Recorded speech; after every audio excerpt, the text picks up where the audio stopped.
సాధారణంగా మనకుండే అభిప్రాయం ఏంటంటే, లేదా చదివే స్టైల్ 2, 3 రకాలు ఉంటుంది.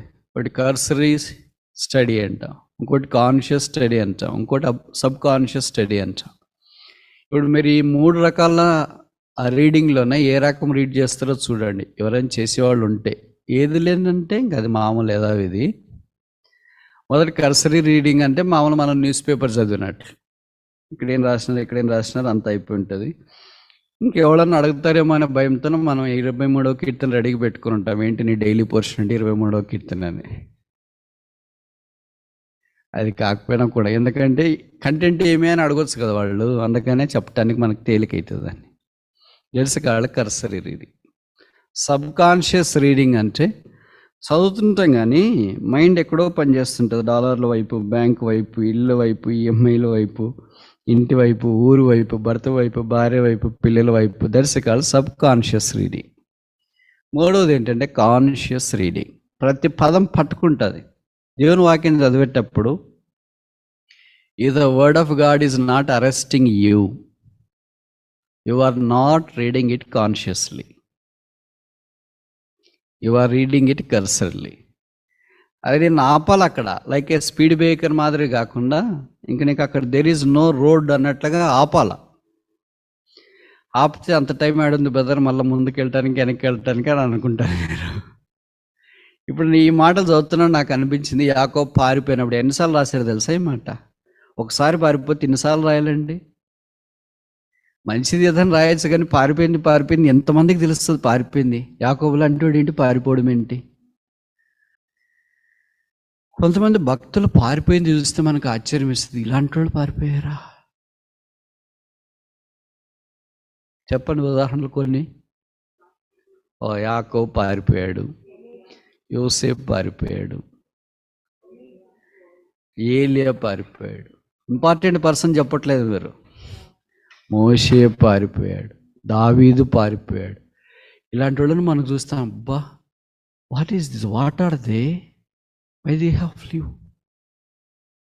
కొన్నిసార్లు ఉండడం కంటే పారిపోతే ఆశీర్వాదం ఉంది. కానీ వారు దేనికి పారిపోయారు అనేది ఒక సవాల్. వాళ్ళు అదే పారిపోకుండా ఉంటే, యోసేపు పారిపోకుండా ఉంటే, యాకోబు పారిపోకుండా ఉంటే, మోషే పారిపోకుండా ఉంటే, దావీదు పారిపోకుండా ఉంటే, వాళ్ళ పరిస్థితులు చాలా తేడాగా ఉంది. మనం కూడా ఇన్ పర్సన్ పారిపోవాలని కాదు దీని అర్థం. ఆత్మీయమైన విషయాల్లో దాని నుండి స్కిప్ కావాలని కోరబడుతున్నా. ఒకసారి ఆయన పారిపోతే ఎన్నిసార్లు రాశారు అంటే time and again the Holi spirit is reminding what the lord has done when he has no hope to do anything by himself. తనకు తానుగా ఏం పారిపోతున్నామంటే అర్థం ఏంటి? మనం ఇంకేం చేసుకోలేము, వీఆర్ హెల్ప్లెస్ కనుక పారిపోతున్నాం. అలాంటి పరిస్థితుల్లో దేవుడు ఎలాగ ప్రత్యక్షమైతే వచ్చినాడు, ఆయన జ్ఞాపకం చేసినాడు. మన జీవితాల్లో కూడా కొన్నిసార్లు అలాగ అంటారు భక్తులే, విశ్వాసులే, బ్రదర్ ఈ సంసారం విడిచి పారిపోవాలని అనిపిస్తుంది. ఎక్కడికి పారిపోతారంటే హిమాలయాలు అంట. అందరు హిమాలయాలకు పోతే హిమాలయాలు ఏం కావాలా? పారిపోయే వాళ్ళంతా అక్కడికి వెళ్తామంటారు. ఇల్లు కూడా దాటరు, అది వేరే విషయం అనుకో. కానీ మాట వరుసగా అలాగంటుంటారు, పారిపోవాలనిపిస్తుంది, పారిపోవాలి. భవిష్యత్ జీవితంలో అంత వెక్సైర్యం.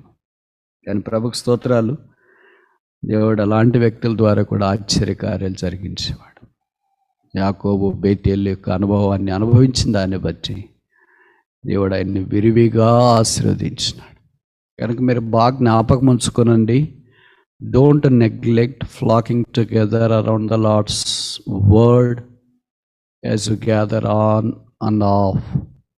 అప్పుడుగా మీ కార్యక్రమాలను బట్టి దేవుని వాక్యం చుట్టూ చేరి వచ్చేదాన్ని తృణీకరించద్దు. క్రైస్తవం is not short sorted life. ఏదో ఇక్కడ కనిపిస్తుంది కదా, ఇక్కడ లేదు కదా అనేది కాదు. A Christian walk impacts the generations to come. నీకు ఒక్కడికే అనుకోవద్దు, నా ఒక్కడికే నా క్రైస్తవ జీవితం అయితే నాకు అంత అవసరం లేదు. పరలోక రాజ్యానికి వెళ్తాం కదా. బైబిల్ చరిత్ర అంతా ఎవరు? వాళ్ళు అబ్రహాం జీవితం అబ్రహాంకి ఒకటి ఇంపాక్ట్ కాదు, యాకోబు జీవితం యాకోబుకి ఒకటే ఇంపాక్ట్ కాదు. It impacted generations. అట్లా బిలీవర్స్ లైఫ్ ఇప్పుడు జనరేషన్ మాత్రమే కాకుండా జనరేషన్ అందుకే ఏషియాలో ఉంది కదా, నీవు శాశ్వత శోభాతిశయముగాను బహుతరములకు, ఒక తరమే కాదు, మన తరానికే ఉండము, ఇంకా బహుతరాలకి ఏడవుతాం. కనుక దేవుడు ప్రతి ఒక్కళ్ళని అలా చేసుకోవాలని కోరుతున్నాడు, బహుతరములకు అని. మనమేమనుకుంటాం, ఎందులో మనం ఏదో బతికేసి 70 ఏళ్ళు అయిపోయిన తర్వాత మన దేవుడు పిలిస్తే మన దాన్ని మనం వెళ్ళిపోదామని అనుకుంటాం. No, if that is the case, there is no need for you to be a true Christian. Just salvation is enough, that makes you to land in the heaven. అలా కాదు, యేసు ప్రభు ద్వారా మనలోని జీవమిత్రులకు ప్రవహిస్తూ ఇట్ హ్యాస్ టు మినిస్టర్. ఇప్పుడు Abraham భౌతికంగా చనిపోయాడు, ఇస్సాకు భౌతికంగా చనిపోయాడు, యాకోబు భౌతికంగా, బైబిల్లో పరిశుద్ధులు భౌతికంగా వాళ్ళు చనిపోయారు. అందుకే ఎబ్రీ 11 చెప్పబడింది కదా, అతడు చనిపోయినను మనతో మాట్లాడచ్చు. That is Christianity. మిగతా వాళ్ళు ఎవరు మాట్లాడలేరు. చనిపోతే మాట్లాడేవాళ్ళు ఎవరైనా ఉన్నారా? ఈ వచనాలు చదువుతున్నప్పుడు ఏమనిపిస్తుంది? అక్షరానుసారంగా చదివితే ఇట్స్ అంత రాంగు.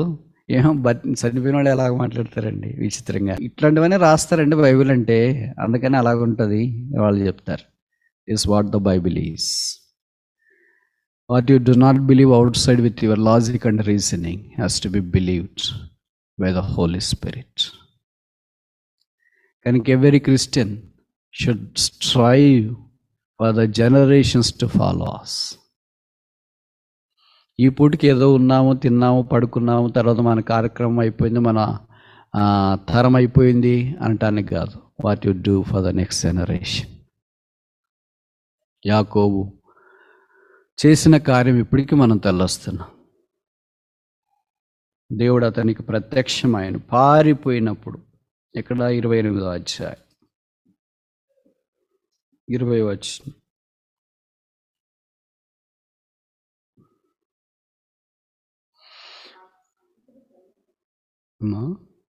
ఆదికాండం 28వ అధ్యాయము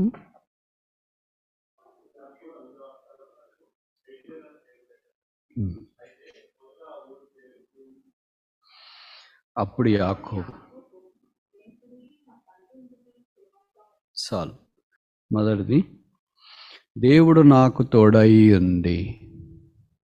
బేతెల్ దగ్గర యాకోబు దేవునితో మాట్లాడుతున్నాడు. Bethel is a place where God speaks to us and we speak to God. దేవుడు మనతో మాట్లాడతాడు. 15వ వచనం అన్నాడు కదా, అదే, ఇదిగో నేను నీకు తోడైంచు. ఇప్పుడు సేమ్ అదే యాకోబు మాట్లాడుతున్నాడు, నీవు నాకు తోడైంది. ఇక్కడికి ఇద్దరు మాట్లాడుకునే స్థలం కంటే ఇంక బెస్ట్ ప్లేస్ ఏముంది? So the house of God is a place where God speaks to us first. కాకపోతే మనం మొదట మాట్లాడకూడదు. మనం ఏం చేస్తామంటే మొదటే మాట్లాడదు దేవుడికి, అంటే పేతురు type. God is speaking first, ఎందుకంటే ఆయన నిలిచి ఉన్నాడు, ఆయన మొదట మాట్లాడుతున్నాడు. ఆయన మాట్లాడిన తర్వాత in response to his voice ఇప్పుడు యాకోబు మాట్లాడడం ఆరంభించినాడు, నీవు నాకు తోడై ఉంటే. అదే ప్రార్థన, అదే మనం దేవుని మాటలకు స్పందించే స్పందన. కనుక మొదట ద పర్సన్ ఆఫ్ గాడ్, దేవుని వ్యక్తి, దేవుడే మనకు కనిపిస్తాడు. కనుక దేవుడు ప్రత్యక్షమయ్యే స్థలమే బేతేలు, దేవుడు మాట్లాడే స్థలమే బేతేలు, దేవుడు మన అక్కర తీర్చడానికి వచ్చే స్థలమే బేతేలు. చూడండి, గుడారములో ఉన్న ఇస్సాకుకు, రెబెకాకు దేవుడు ప్రత్యక్షమై మాట్లాడలేదు. పారిపోతున్న యాకోబుకు దేవుడు ప్రత్యక్షమై మాట్లాడాడు. పారిపోతూ దేవుని మాటలు వినేది మేలా, ప్రశాంతంగా గుడారంలో ఉండి దేవుని మాటలు ఎన్నుకుండా ఉండేది మేలా? ఏది మేలు? ఏది మేలు అనుకుంటాం? ప్రశాంతంగా ఉండేది మేలు. ఆయన మాట్లాడినా మాట్లాడకపోయినా పర్లేదు, ఏదో గుడారంలో ఉన్నాం, మన భోజనం మనం తింటున్నాం, మన సంసారం మనం గడిపిస్తున్నాం. అరణ్యంలో పారిపోయేదంటే అడవిలోన ఏంటి? అసలు ఆ ఇజ్రాయెల్ దేశం అడవిని అసలు మనం ఊహించుకోలే. ఇలాగ ఏముంటుందో, ఎంత కష్టమో, ఎంత బాధో మనకు తెలియదు. అలాంటి స్థలములో దేవుడు మాట్లాడటానికి వచ్చాడు. అందుకే నేను మరలా చెప్తుంటా, దేవుడు మాట్లాడని గుడారములు ఉండటం కంటే దేవుడు మాట్లాడే అరణ్యములు ఉండటం మేలు కాదా? దేవుడు మాట్లాడని సమాజములో ఇరుగు పొరుగు కుటుంబ సభ్యుల మధ్యలో ఉండటం కంటే దేవుడు మాట్లాడే ఏకాంతములు ఉండటం మేలు కాదా? దేవుడు మాట్లాడని పగలు ఉండడం కంటే దేవుడు మాట్లాడే రాత్రి ఉండడం మేలు కాదా? దేవుడు మాట్లాడని దాసులు పరివారం ఐశ్వర్యం దగ్గర ఉండడం కంటే దేవుడు మాట్లాడే పేదరికంలో ఉండడం మంచిది కాదా? దేవుడు మాట్లాడని కుర్లాను డబుల్ కాట్ బెడ్ ఉండడం కంటే దేవుడు మాట్లాడే రాయి తలకడగా చేసుకునే స్థలము మేలు కాదా? సో బేతెల్ అంటే అన్నీ మంచిగా ఉండకపోవచ్చు. చాలా సందర్భాలు మనం అదే అనుకుంటాం, అన్నీ బాగుండాలి కదండి అని. That is not biblical. It doesn't mean that it should be deprived of some facilities. But అదే సమయంలో కొంత కొరతలు కనిపిస్తాయి. ఇప్పుడు చూడండి, మొదటి దేవుని మందిరం అంటే మన కాన్సెప్ట్ ఏంటి మన కాన్సెప్ట్? దేవుని మందిరం అంటే సాధారణంగా దేవుని మందిరం అంటే మనం ఏం ఊహించుకుంటామంటే ఒక 4 గోడలు, బయట వాక్యాలు, పాలిటెక్స్ట్లు, అవి క్యాలెండర్లు, ఇలాంటిది ఒక పోడియము, మైకు, కింద కూర్చునే ఉండేవాళ్ళు, కానుకలు పెట్టే టేబుళ్ళు, అంత పిల్లలు, సండే క్లాస్, ఇదంతా మనం ఏమనుకుంటామంటే దేవుని మందిరం అంటాం. ఇప్పుడు this is our concept, this is our model that talks about the house of God. ఆ కాన్సెప్ట్ 28వ అధ్యాయంలో ఫిట్ అవుద్దా కాదా? అక్కడ కానుక పెట్టలేదు, పోడియం లేదు, మైక్ లేవు, లైవ్ స్ట్రీమింగ్ లేదు, ప్రేక్షకులు లేరు, సండే క్లాస్ లేదు, ఇంకెవ్వరు లేడు. There are only 2 people, God and a man. So మిగతావన్నీ ఉన్నా లేకపోయినా సెకండరీ. కుర్చీలు సరిపోయినాయా, భోజనం సరిపోయిందా, మ్యాట్లు సరిపోయినాయా, మైకులు వస్తాయి, ఇది all secondary. First thing is God there. If it is God there, it is God's house. If it is no God there, it is man's house. దేవుడు ఉన్నాడు గనక మనుషుడు దేవుడి దగ్గరికి వెళ్ళాడు. That's called Bethel. ఆ 2 ఉండి, అంటే దేవుడు మనుషుడుండి మిగతా ఆల్ ఫెసిలిటీస్, మైకులు, అది ఇది అంత అవసరం ఉంటే దట్స్ ఎక్స్ట్రా. అంటే మీరు కారు కొంటారు కదా, ఎక్స్ట్రా ఫిట్టింగ్లు అని ఉంటాయి, తెలుసు కదా? నాకు తెలియదు, ఎందుకంటే నాకేం లేదు.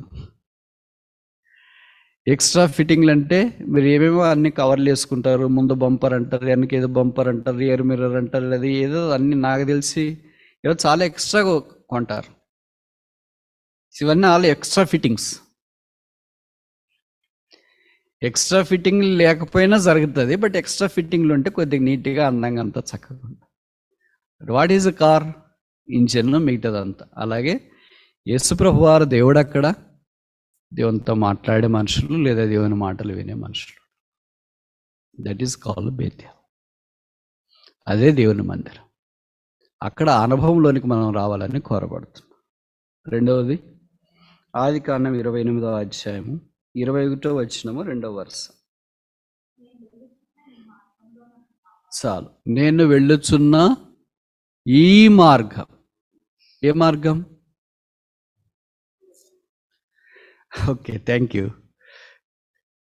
మన మార్గం, మనకి ఏది ఇష్టమైతే ఆ మార్గం, అదే మంచిది అనుకుంటాం. సామెతలో చెప్పారు కదా, ఒకని ఎదుట సరైనదిగా కనబడు త్రోవ కలదు, తుదకది మరణమునకు దారి. దేవుడు యాకోబు వెళ్ళే మార్గము కొన్నిసార్లు కాని మార్గమైనప్పుడు దేవుడు నడిపించినాడు. మనం తెలుసు కదా, we are all human beings with all limitations. ఈరోజే మనకున్న ఖచ్చితంగా దేవుడు ఎట్లా నడిపిస్తే అట్లా నడిపించాలా, అట్లే వెళ్ళాలా, ఏం కష్టమైనా పర్లేదని. ఉదయం లేచిన తర్వాత ఎంత మారుతామో తెలుసా? అప్పుడు మన త్రోవలో మనం వెళ్ళటానికి ప్రయత్నం చేస్తాం. యాకోబు చూడండి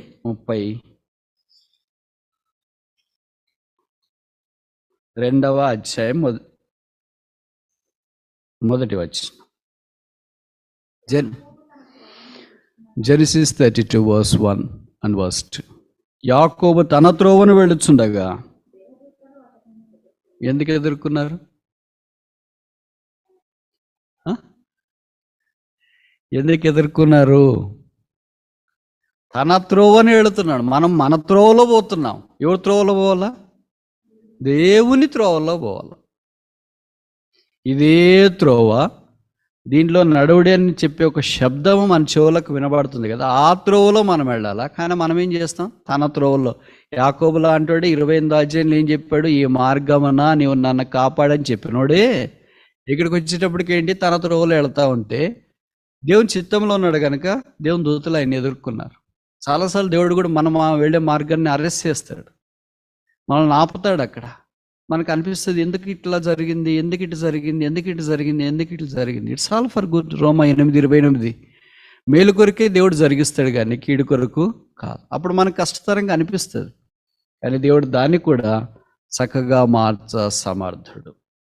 కనుక ఈ మార్గంలో నువ్వు నన్ను కాపాడి, గాడ్స్ ప్రొటెక్షన్, దేవుని యొక్క భద్రత ఇది జ్ఞాపకం చేస్తుంది. ఇశ్రాయేలును కాపాడువాడు కునుకాడు. దేవుడు ఎంత చక్కగా తన విషయమే పట్టింపగలిగి ఆ మాట రాయించినాడు చూడండి. ఆయన కునికేవాడు కాదు, ఆయన నిద్రించేవాడు కాదు, ఆయన మన విషయమే పట్టింపు బాధ్యత కలిగినవాడు. కనుక దేవుని ప్రజలముగా ఆయన సన్నిధిలో మనం ఉన్నప్పుడు ఆయన మన విషయమే భద్రత పూచీకత్తు తీసుకుంటాడు. చూడండి, ఇశ్రాయేలు అరణ్యంలో నడుస్తున్నప్పుడు పైన మేఘస్తంభము పగలు, రాత్రి అగ్నిస్తంభం ఉంది. ఇశ్రాయేలు ఆ స్తంభానికి వెలపట్టున్నారు అనుకో, వాళ్ళకి భద్రత ఉంటుందా? ఎవరైతే ఆ మేఘస్తంభం కింద అగ్నిస్తంభం కింద ఉంటారో వాళ్ళకి భద్రత ఉంది. ఎవరైతే ఆ స్తంభం దాటిపోయి ఆ మేఘం దాటిపోతున్నారో వాళ్ళు they are out of the shield of the protection. దేవుని భద్రతా వలయానికి వెలపట వాళ్ళు ఉన్నారు. కనుక రక్షణ పొందిన దేవుని ప్రజలైన వారు అరణ్యంలో నడుస్తున్నంత దాకా దేవుని భద్రత డిఫాల్ట్. దేవుడు అలా ఉంచుతాడు, ఆయన భద్రపరుస్తాడు, ఆయన కాపుదలు ఉంచుతాడు. ఇప్పుడు తల్లిదండ్రులను పిల్లల్ని కాపాడుకోమని ఎవరైనా చెప్పాలన్నా దానికి ఒక కోచింగ్ క్లాస్ పెట్టాలా, ఆన్లైన్ క్లాస్ పెట్టాలన్నా, ఎవరని చెప్పాలా? డిఫాల్ట్ వచ్చేస్తుంది వాళ్ళకి. అది వాడు పరిగెత్తున్నాడు అని వారానికి వీళ్ళు పరిగెత్తున్నారు. 9 నెలలు మోసి కన్నా నీకే ఇంత పేగు మమకారం ఉంటే సిలువలో రక్తము కార్చి చనిపోయిన ప్రభు వారికి మన మీద ఎంత మమకారం ఉంటుంది? పడిపోస్తామా? మనం పడగొడతాడా? నేను మీకు ఒక బెస్ట్ ఉదాహరణ చెప్పనా. మీ దగ్గర ఉన్న ఐఫోన్లు ఎవరైనా మనఃపూర్వకంగా ఒక రాయి మీద పడేయండి,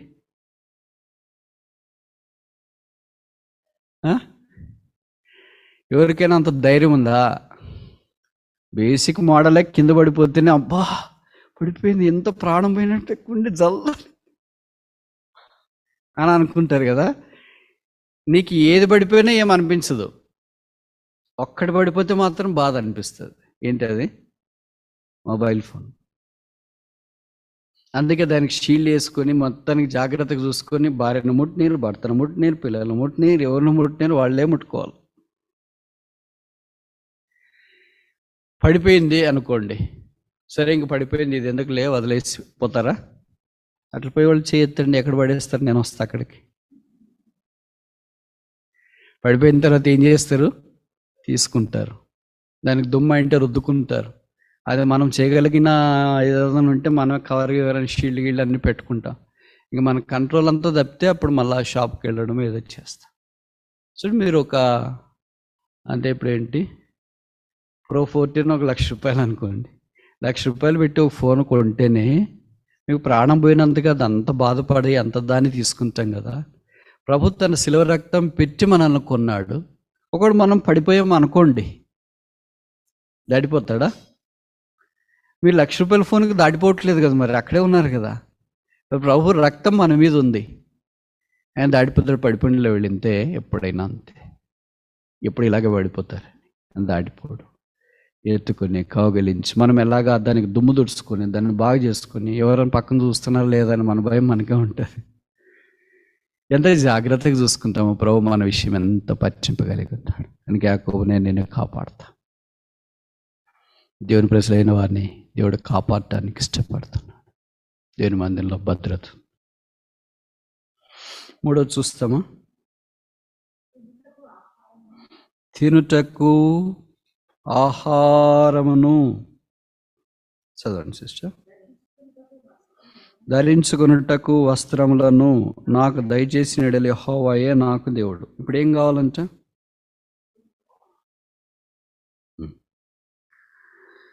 సరే, మొదటిది ఏంటి?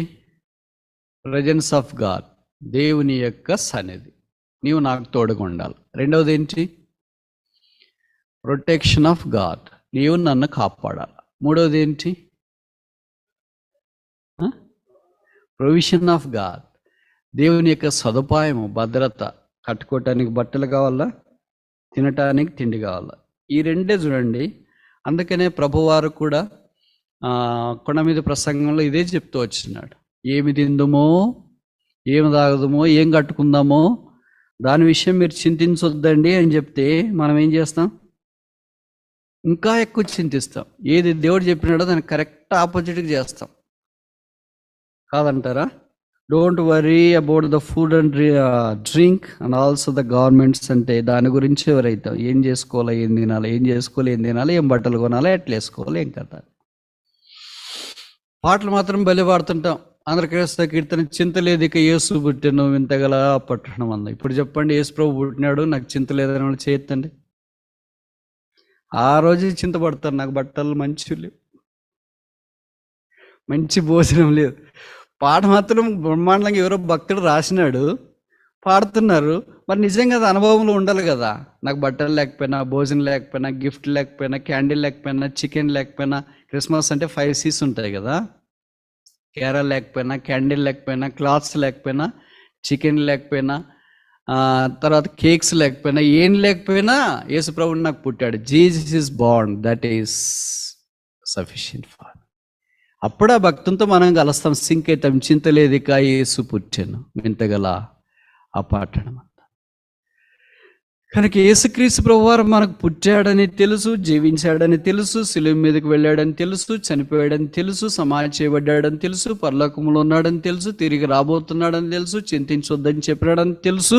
మళ్ళీ ఏం చేస్తుంటాం? చింతిస్తూనే ఉన్నాం. ఎంత టఫ్ కదా మనము. కనుక ప్రభు మనకి ఏ జ్ఞాపం చేస్తున్నాడంటే, యాకోబుతో ఇవన్నీ నేను నీకు ఇవ్వబోతున్నా. ఇప్పుడు 20 సంవత్సరాల్లో మామ దగ్గర ఉన్నప్పుడు కానీ, దాని తర్వాత వచ్చినప్పుడు కానీ యాకోబు ఎప్పుడు పస్తున్నట్లు మనం చూడము. ఎప్పుడెక్కడ ఆయన వస్త్రాల కొరత ఉన్నట్లు కూడా దేవుని వాక్యం మనం చూడం. సో దేవుడు దాని విషయమై మనం పట్టింపగలిగాం. 4వ చూస్తాం, ఆదికాండం 28వ అధ్యాయం 22. చాలు, ఈ రాయి దేవుని మందిరం అగును, pillow shell become a pillar. ఇది దేవుని యొక్క ఉద్దేశం. మందిరములో ప్రతి మనిషిని దేవుడు ఇలాగ చేయాలని కోరుతున్నాడు. ఎలాగా? పిల్లోని పిల్లర్గా కన్వర్ట్ చేయాలి. పిల్లో అంటే భూమికి సమాంతరంగా ఉంది, పడుకొని ఉంది, పాపముల చేత అపరాధముల చేత చచ్చిన వారమై ఉన్నప్పుడు. ఎఫెసీ పత్రిక 2వ అధ్యాయం మొదటి 2 వచనాలు. యేసుప్రభు యొక్క రక్తం ద్వారా కడిగి శుద్ధీకరించి కూర్చోబెట్టి తర్వాతనే ఒక పిల్లర్గా చేయాలి. అందుకే ప్రకటన గ్రంథంలో మనం చూస్తాం కదా, 7 సంఘాల్లో ఫిలదెల్ఫియా సంఘంతో 3వ అధ్యాయంలో చెప్తాడు, జయించువాడు నా దేవుని మందిరములో స్తంభముగా. ఇక్కడేముంది? పిల్లర్, పిల్ల ఉంది, దిండు. ఈ దిండు ప్రకటన గ్రంథంకి వెళ్ళేటప్పటికి ఏమైంది? పిల్లర్ అయింది. So Christian journey starts from a pillow and ends with a pillar. Now you tell me, where are we now? ఈ పిల్లో నుండి ఇక్కడికి 90 డిగ్రీలు కదా, నాకు మ్యాథ్స్ రావాలి. ఈ 90 డిగ్రీల్లో ఇప్పుడు మనం యేసు ప్రభు యందు విశ్వాసం నుంచి రక్షణ పొందినాము. ఇప్పుడు 10 డిగ్రీలు లేచినామా, 20 డిగ్రీలా, 30 డిగ్రీలా, 45. కొంతమంది 45కి వచ్చి ఆగిపోయి ఉంటారు. ఇట్లా ఇక్కడ పడుకోరు, ఇక్కడ లేచి నిలబడరు, అలాగే అక్కడే ఉంటారు. 45 డిగ్రీలు ఉంటే ఎక్కడ పోతుందో తెలియట్లేదు. కిందకి పడటానికి ఎక్కువ అవకాశం ఉంది పైకి రావడం కంటే. 45 డిగ్రీల్లో ఉన్నప్పుడు 90 డిగ్రీలకు వచ్చేదానికంటే ప్రాబిలిటీ మీకు తెలుసు కదా, తీరే ప్రాబిలిటీ 0 డిగ్రీకి పడిపోవటానికే ఎక్కువ అవకాశం ఉంటుంది 90 డిగ్రీలకు వచ్చేదానికంటే. కనుక ఇంకా కిందకే పడుతుంది. There is a lot of pull, కిందకే. ఆ 45 డిగ్రీలు దాటి ఒక స్తంభముగా చేయాలని దేవుని యొక్క ఉద్దేశం.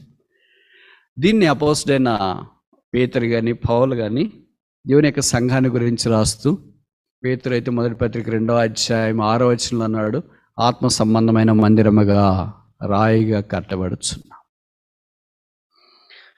ఇప్పుడు ఈ రాయి ఎక్కడుంది? ఫిజికల్ రాయిగానే ఆలోచించండి, స్పిరిచువల్గా కాకుండా డీప్గా. బైబిల్ పండితులు ఏం చెప్తారంటే, మనకంటే ఏదైనా కేర్లెస్సే కదా, మనం పట్టించుకోము. కానీ యూదులు అంత తేలిక ఏది కేర్లెస్గా వదలరు. Everything is a monument for them, specially that are used by their fathers. అందుకనే 4వ అధ్యాయం యోహాను సువార్తలో కూడా సమ్మరైజ్ అంటుంది, యాకోబు బావి దగ్గర కూర్చుని మా తండ్రైన యాకోబు కంటే మీరు గొప్పవాళ్ళనా అంటే ఖచ్చితంగా రెఫర్ చేస్తారు వాళ్ళు, ఖచ్చితంగా వాళ్ళ పితృల కొరకు వాళ్ళు వాడిన వస్తువులు. మనం కూడా మా నాన్నగారు అమ్మగారు ఎవరైనా బైబిల్ వాడినారు, అద్దాలు వాడినారు అంటారంటే జాగ్రత్తగా భద్రంగా పెట్టుకుంటే ఏమన్నా టచ్ చేద్దరు అంటాం. ఇది జాగ్రత్తగా పెట్టుకునే వాళ్ళు తక్కువ మంది అనుకోండి. వాళ్ళ వాడిన బంగారం వెండి ఎక్కడుందో దాన్ని దోసుకునే వాళ్ళు ఉంటారు. వాళ్ళు చనిపోయిన వెంటనే అవి ఎక్కడ పెట్టారని. కానీ మా అమ్మ వాడిన బైబిల్ ఎక్కడుంది, మా నాన్న వాడిన బైబిల్ ఎక్కడుంది, ఆ వాచ్ ఎక్కడుందో, అద్దాలు ఎక్కడున్నాయి, దాని మీద ఫోకస్ ఉండదు.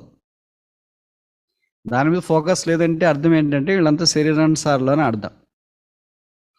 ఈ రాయి బైబిల్ పండితులు ఏం చెప్తారంటే, ఇది బేతేల్లో ఉన్న రాయి. బేతేల్లోనే ఉన్న తర్వాత దావీదు యెరూషలేములో సామగ్రి అంతా సమకూర్చేటప్పుడు యెరూషలేము మందిరం కట్టడానికి ఈ రాత్రిని కూడా యెరూషలేముకి తెప్పించినాడు అని. ఈ రాయిని యెరూషలేముకి తెప్పించి సొలొమోనుకు ఆజ్ఞాపించినాడు, మందిరం కట్టేటప్పుడు ఇది ముఖ్యమైన మూలరాయిగా ఉండాలా అని.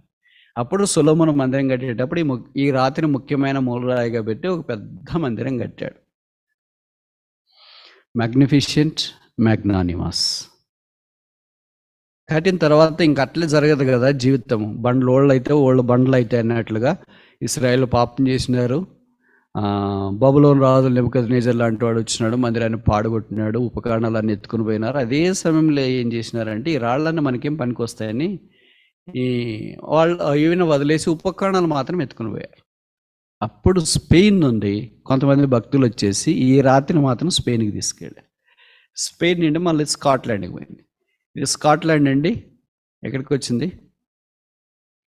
మీకు తెలుసు కదా, all roads lead to Rome, నది నాం సాగరో గతి అంటారు.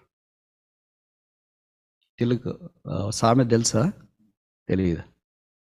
ఎక్కడికి వెళ్ళింది మరి? ఈ ప్రపంచంలో ఏదైనా విలువైంది ఉంటే అది ఎక్కడికి వెళ్ళాలా? ఇంగ్లాండ్. రాణిగారి దగ్గరికి వెళ్ళింది. ఆ రాయి అక్కడ ఉందంట, మనకు తెలీదు, బయలు పండితుల అభిప్రాయం.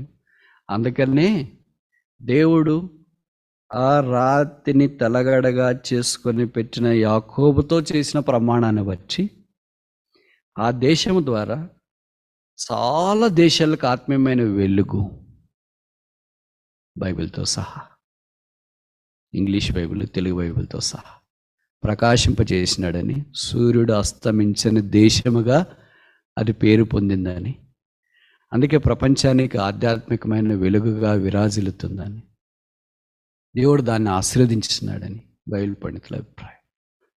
ఇప్పుడు మరి ఎప్పుడు బయటకు వస్తుంది అది? తిరిగి యెరూషలేమును కట్టేటప్పుడు ఇంగ్లాండ్ దేశం నుండి ఆ రాయి తీసుకుని వచ్చి యెరూషలేము మందిరం కట్టేదానికి ముఖ్యమైన మూల రాయిగా అది రాయి వేస్తున్నారు. దాదాపు 5000 సంవత్సరాల క్రితం ఉన్న రాయి మూలక తెల్ల రాయిగా మారుతుంది. This is the depth of the token of our forefathers. ఆహా, దేవుని బుద్ధి జ్ఞాన బాహుళ్యంలో ఎంత దొడ్డవి. ఒక మాన్యుమెంట్ అనేది దేవుడు ఒకటి సిద్ధపరిచింది అనేది ఎలాగ పోతుందో చూడండి. ఒక రాయి విషయమే దేవుడికి ఇంత పట్టింపు ఉంటే మనుషుని విషయం పట్టింపు ఉండదా? మనం ఇప్పుడు భౌతికమైన మాన్యుమెంట్స్ సంగతి మాట్లాడట్లేదు. This all history and the perception and the conception and the thought of the biblical scholars. దానికేం వాక్యపు ఆధారం మనకు అంత ఎక్కువగా కనిపించదు. కానీ విచిత్రం ఏంటంటే దేవుడు దాన్ని అలాగూ అద్భుతకరంగా మార్చునై ఉన్నాడు. ఇప్పుడు కొత్త నిబంధనకు వచ్చిన తర్వాత ఆయనే ముఖ్యమైన మూలరాయి ఉండగా 1 పేతురు 2:6 ప్రకారము మనమును సజీవమైన రాళ్లుగా ఉండి ఆయనతో పాటు ఆత్మీయమైన మందిరముగా కట్టబడుచున్నాము. భౌతికమైన యెరూషలేము ఎప్పుడైనా కట్టబడి, ఆధ్యాత్మికమైన యెరూషలేముగా మనము కట్టబడుచున్నాం. ఇప్పుడు ఆ రాతికి నూనె పోసినాడంట, దాన్ని నిలువబెట్టి నూనె పోసినాడు. నూనె ఎక్కడి నుండి తెచ్చినాడు అడవిలో? ఇప్పుడు మిమ్మల్ని అడిగామనుకోండి, కొద్దిగా నూనె ఇవ్వండి, ఒక బాటిల్లో ఒక సాచెట్ అని, ఏం చెప్తారు? లేదు, తీసుకురాలేదంట. మరి ఆయనకి నూనె ఎక్కడ వచ్చింది? అడవులు ఏమైనా కొట్టుకుపోయి కొన్నాడా? ఆన్లైన్లో ఆర్డర్ చేసినాడా? ఎట్లా వచ్చింది నూనె? ఇశ్రాయేలీలు ఎక్కడికి వెళ్ళినా వాళ్ళు 2 విషయాలు వాళ్ళ దగ్గర ఎప్పుడు తీసుకుని వెళ్తారు. మొదటిది ఏంటంటే కర్ర. అదే 32లో అన్నాడు కదా, కర్ర పట్టుకొని యోర్దాన దాటి తిని. కర్ర ఎందుకు తీసుకెళ్తారు అని అంటే, వాళ్ళు అరణ్య ప్రయాణం చేసేటప్పుడు ఏదైనా జంతువులు, హాని కలిగించే జంతువులు అది ఇది వస్తే ఈ కర్ర వారికి ఉపయోగపడుతుంది. అందుకని 23వ కీర్తనలో కీర్తనకాడు అన్నాడు కదా, దుడ్డు కర్ర దండము నన్ను ఆదరించు. అందుకే మోషే కూడా కర్ర పట్టుకుని ఉన్నాడు కదా, దావీదు కూడా కర్ర పట్టుకుని ఉన్నాడు కదా. కనుక ఇవన్నీ మనకి ఏం జ్ఞాపకం చేస్తున్నాయంటే, ఇట్ ఈస్ దేర్ ప్రాక్టీస్, వారికి అవసరం. అది ఇప్పటికీ పల్లెటూరులో కొన్ని చోట్ల రాత్రిపూట పొలాల్లో కావిలి గాయటానికి వెళ్ళే వాళ్ళు కర్ర పట్టుకొని టార్చ్ పట్టుకొని పోతుంటారు. వాళ్ళది అంతా దేన్నో పొడుస్తారని కొడతారని కాదు, అది ఏదో ఉండాలా అని అంటారు. నేను కూడా అడిగేవాడిని, కొంతమంది ఎవడన్నా రాత్రిపూట పొలాలు కావాలి వెళ్తామంటే, నేను కూడా వెళ్ళినప్పుడు కూడా, ఎందుకు ఈ కర్ర, దొంగలు వస్తే కొడతారా ఏంటి? కొట్టించుకోవటానికి వస్తారా దొంగలు? కొట్టిపోవటానికి వస్తారు. ఉండేది ఒకళ్ళు ఇద్దరు ఉంటారు పొలం దగ్గర, వాళ్ళు వచ్చేది ఒకళ్ళు ఇద్దరు రారు కదా. ఉండాలి, అట్లా ఉండాలి అంతే అంటారు. కనుక ఇశ్రాయేల్లో ఇదొకటి ఉంటుంది. రెండవది ఏంటంటే నూనె. ఆ నూనె అంటే మన మాదిరి నూనె కాదు, ఇది ఒలివుల నూనె. ఒలివుల నూనె దేని కొరకు అంటే ఫస్ట్ ఎయిడ్ కొరకు. ఏదైనా గాయాలు తగిలితే, ఏదైనా ఇందాక చెప్పాం కదా, జరగకూడనివి జరిగి ఎక్కడైనా పడిపోవడము, లేకపోతే తేలు కుట్టడము, పాము గరసడము, ఇట్లాంటివి ఏమైనా జరిగితే ఇమ్మీడియట్గా ఫస్ట్ ఎయిడ్గా పనికొస్తాయి. ఈ 2 ఎప్పుడు వాళ్ళ దగ్గర ఉండేది. అందుకని రాయి తీసిన వెంటనే ఈయన దాని మీద నూనె పోసినాడు. అంటే ఏమని అర్థం? ఏమని అర్థం? నూనె పోస్తే all my healing is in the, నా స్వస్థత అంతా నీలోనే ఉంది, నా ఆత్మ అంతా మీ ద్వారా నాకు కలుగుతుంది. అందుకే దీన్ని అభిషేకించుట అని అంటాం. యేసు ప్రభు వారి మెస్సియా, అభిషేకించబడినవాడు.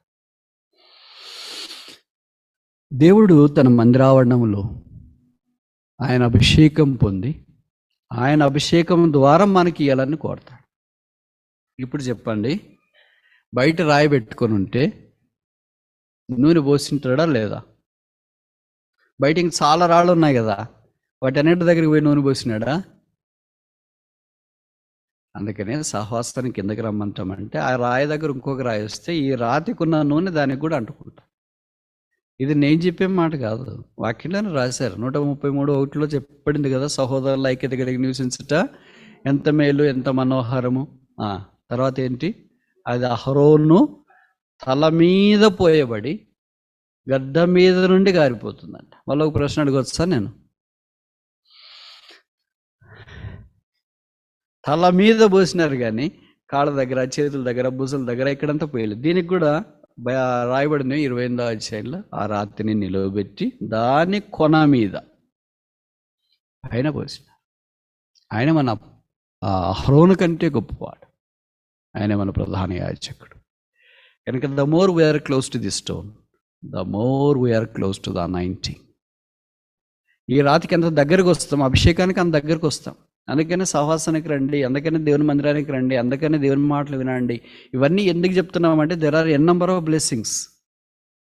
బయట ఉన్నారు అనుకో, వాళ్ళ అన్న బయట ఉన్నాడు, ఇరుగు పొరుగు అంతా బయట ఉన్నారు, మరి వాళ్ళందరికీ ఇది తెలియలేదు. ఇప్పుడు 4 చూసినా. మొదటిది ఏంటి? ప్రజెన్స్ ఆఫ్ గాడ్, దేవుని సన్నిధి. రెండవది ప్రొటెక్షన్ ఆఫ్ గాడ్, దేవుని యొక్క కాపుదల. మూడవది ప్రొవిషన్ ఆఫ్ గాడ్, దేవుని యొక్క సదుపాయం. నాలుగవది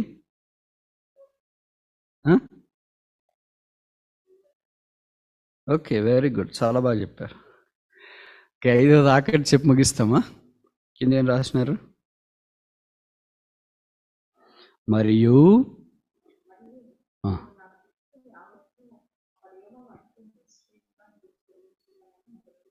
పోర్షన్ ఆఫ్ గాడ్. వాక్యం ఎంత తేటగా ఉంది. మరి కళ్ళకు గంతలు కట్టింటారా ఏంటి? కొంతమందికి నాకు ఆశ్చర్యం వేస్తుంది. వాక్యం నమ్మరు, వాక్య ప్రకారం జీవించరు, వాక్య ప్రకారం ఉండటానికి ఇష్టపడరు. ఇప్పుడు ఎవరు చెప్పారు ఈయనకి 10వ వంతు ఇయ్యాలని? అప్పటికి ధర్మశాస్త్రం రాలేదు కదా. ఎలాగొచ్చింది మరి స్పాంటేనియస్గా? ఇంత మైకులు పెట్టి వాక్యాలు చెప్పి దశంభాగం తీసుకురావాలి అంటేనే వీళ్ళు తినటానికి, అది చేయటానికి, ఇది చేయటానికి అని లేనిపోయిన మాటలు మాట్లాడతారే. మరి ఈయనకి ఎవరు చెప్పారు? ఈయనకి అవసరం ఏముందాడు దశంభాగం? ఎవరు వస్తున్నారు భోజనం వాడటానికి, లేదా మైకులు పెట్టడానికి, లేదా దేనికైనా ఖర్చు అవుతుందని?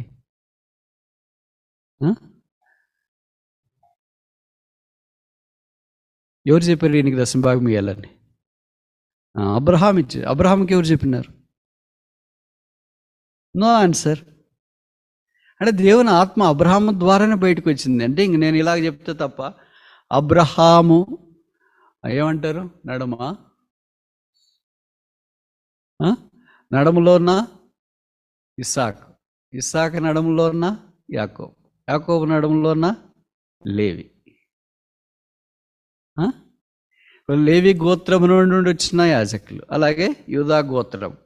సో వారు దశమాంశములను తీసుకుని రాకమునిపే, ఆ ధర్మశాస్త్రం రాకమునిపే అబ్రహాము దానిని ప్రధాన యాజకుడిగా పిలువబడుతున్న షాలేము రాసు మెల్కీసెదెకు అర్పించారు.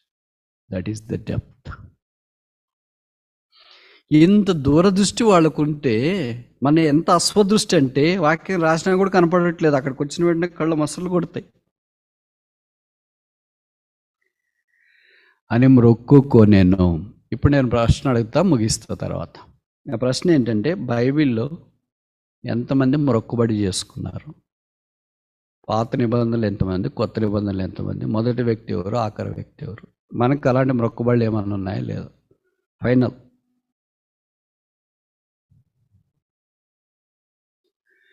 ఇంక తర్వాత అడగంలేండి.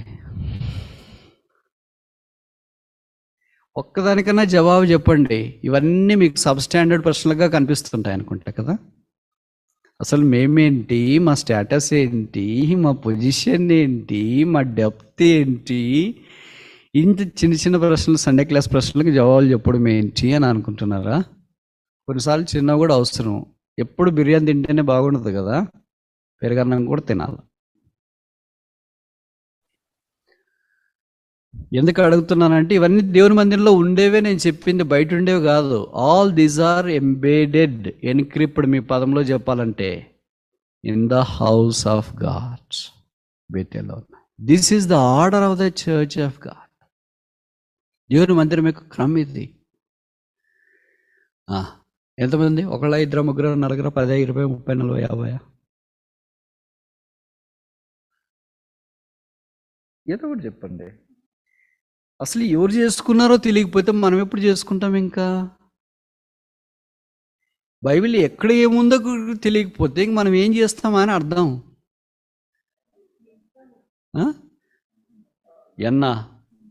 నంబర్ చెప్పండి. Don't complicate question. 5, 10, 20, 30, 40, 50 అంతే నంబర్. పేర్లు వద్దు, ఎందుకంటే పేర్లు చెప్తే తప్పు చెప్తారు. మీకు సులభంగా చెప్తా ఉంటే మీకు సులభంగా ఇష్టం లేదనుకుంటారు కదా. ఓకే, నేను చెప్తాను చూడండి. కనీసం 7 మంది ఉంటారు. పాత నిబంధనలో 6 మంది, కొత్త నిబంధనలో 1. ఈ మొక్కుబడులు 2 రకాలు. మొదటి రకం ఏంటంటే ర్యాష్ వోస్. ఉదాహరణకి ఇప్పుడు బ్రదర్ చెప్పాడు కదా యెఫ్తా అని. It's not a good vow, it's a rash vow. కొంతమంది ఆవేశంలో తీర్మానం చేసుకుంటారు. That's not fair. ఇప్పుడు ఏమని అనుకుంటారు, ప్రభువా నేను అమెరికా అధ్యక్షుని అయితే డలాస్ అంతా నీకే ఇచ్చేస్తా. ఇట్స్ ఏ ర్యాష్ ఓ. రెండవది ఏంటంటే రీజనబుల్ ఓ. మనం చేసుకునే ఓ రీజనబుల్గానే ఉండాలి. ఇప్పుడు ప్రభువా నేను పరీక్షల్లో పాస్ అయ్యి చదవంత అయిపోతే ఏదో ఒక తీర్మానం, నేను సరే సమయానికి మందిరానికి వెళ్తా, సహవాసానికి వెళ్తా, వేరే అలాంటి స్టూడెంట్స్ని కూడా ఫెలోషిప్ తీసుకుని వస్తా. నీకు ఉద్యోగం వచ్చింది అనుకో, ప్రభా ఉద్యోగం వస్తే అంటే మీరు ఇంటి చిన్నది చేసుకోవద్దండి, మొదటి నెల జీతం తీసుకుని వెళ్ళి దేవుని మందిరంలో ఇస్తా. అట్లా ఆలోచనలు ఉండవు మనకి. మొదటి నెల జీతం వస్తే ఎన్ని బట్టలు కొనుక్కోవాలా, ఎన్ని జతలు కొనుక్కోవాలా. ఈ దైవికమైన ఆలోచనలు పొరపాటున కూడా రావు. మొదటి నెల జీతం వచ్చిన వెంటనే అమీర్పేటకి పోదామా, మహేంద్ర హిల్స్కి పోదామా, ఎక్కడికి వెళదాం, ఎక్కడ బట్టలు కొనుక్కుందాం, ఏది కొనుక్కుందాం, ఐఫోన్ ఎక్కడ కొనుక్కుందాం, ఇదే ఉంటుంది. కానీ దైవికమైన ఆలోచనలు ఇంకా పిల్లలు కాలేదనుకో, పిల్లలు అయితే మొదటి కొడుకు పుడితే హన్నవాలే నీ మందిరానికి తీసుకుని వస్తా. బైబిల్ ఇలాగ మొక్కుబడులు చేసుకున్నారు, రీజనబుల్ వోస్. ఇప్పుడు చేసుకోవడం తప్పేం కాదు, న్యూ టెస్ట్మెంట్లో కూడా చేసుకోవచ్చు. మనం అప్పుడు చేసుకోము, ఇప్పుడు చేసుకోము, కానీ చేసుకోవాలని ఎందుకు ఉందండి అని అనుకుంటాం. ఎప్పుడు చేసుకోవడానికి అలాగే కనిపిస్తూ ఉంటాం. God's portion is God's portion. దేవుని భాగం దేవుని భాగమే. డబ్బులే కాదు, it may be time, it may be treasure, it may be tears, it may be tithe, it may be treasures. ఈ 5 టీలో ఏ టీ అయినా కావచ్చు, 2 టీలు అన్నా కావచ్చు, 3 అన్నా కావచ్చు, 4 5 టీలు కావచ్చు, ఇంకా నెంబర్ ఆఫ్ టీస్ కావచ్చు. అలాగే యాకోబు దేవుడి కొరకు తీసుకుని వచ్చినాడు. యెఫ్తా వలె ర్యాష్ డెసిషన్లు చేయొద్దండి, ఎప్పుడు ఆవేశంలో తీర్మానాలు చేయొద్దు. నేను వాళ్ళతో మాట్లాడను, వాళ్ళ దగ్గరికి వెళ్ళను, వాళ్ళకి ఇది చేయను, అది చేయను. ఇది సంఘంలో ఎలా ఉంటుందంటే అంతా కలిసి ప్రభు దగ్గరికి వచ్చేవాళ్ళు ఉంటారు. కొంతమంది ఏం తీసుకురాలేరు, టీయర్స్ తెస్తారు. ఒక ఉదాహరణ, అన్న, she has nothing but she can bring tears to the house of the lord.